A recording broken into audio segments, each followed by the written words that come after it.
Dans cette nouvelle vidéo, on se pose la grande question suivante. Comment s'installe et s'affirme la Troisième République en France? Après la défaite de Napoléon III à Sedan face aux Prussiens qui entraîne la chute du Second Empire, les députés républicains proclament la République le 4 septembre 1870 à Paris. À partir de 1875, les républicains mettent en place de grandes lois, appelées les lois constitutionnelles. En 1881-1882, le ministre de l'Instruction publique Jules Ferry fait voter les lois scolaires. L'école devient gratuite, laïque et obligatoire pour les garçons et les filles de 6 à 13 ans. D'autres lois qui renforcent la démocratie et les libertés fondamentales sont votées.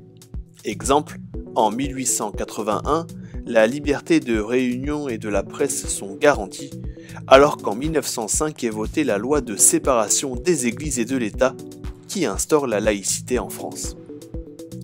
Très rapidement, les républicains souhaitent unir les Françaises et les Français autour de symboles.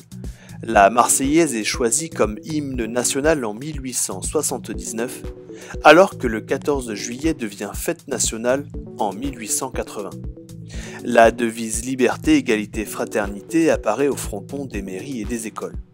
Aussi, des statues de l'allégorie de la République sont construites sur des places. La Troisième République parvient à surmonter différentes crises politiques, comme l'affaire Dreyfus.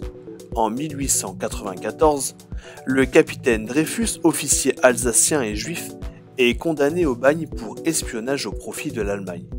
En 1898, l'armée découvre le vrai coupable mais la quitte, laissant Dreyfus au bagne. Les Français se divisent alors en deux camps. D'un côté, les Dreyfusards qui veulent la révision du procès au nom des droits de l'homme et de la justice. Parmi eux, l'écrivain Émile Zola qui, dans sa célèbre lettre ouverte au président de la République Félix Faure du 13 janvier 1898 intitulée « J'accuse », s'insurge contre l'injustice envers Dreyfus. J'accuse le lieutenant-colonel du paty de Clam d'avoir été l'ouvrier diabolique de l'erreur judiciaire.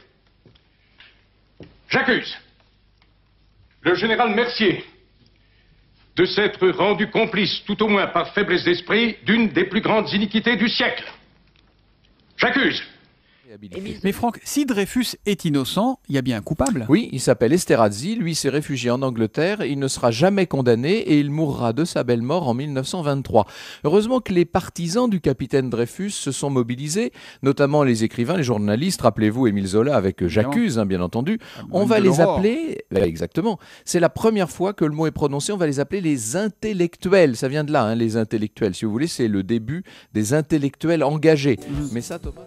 De l'autre côté, les anti-Dreyfusards qui s'opposent pour la plupart à Dreyfus par antisémitisme, c'est-à-dire par haine à l'égard des Juifs. Le but de ceux-ci est de profiter de cette crise pour abattre la République. Dreyfus est finalement réhabilité et réintègre l'armée en 1906. La République sort renforcée de cette crise. Okay, Ronnie, I'm ready to start motion station 4.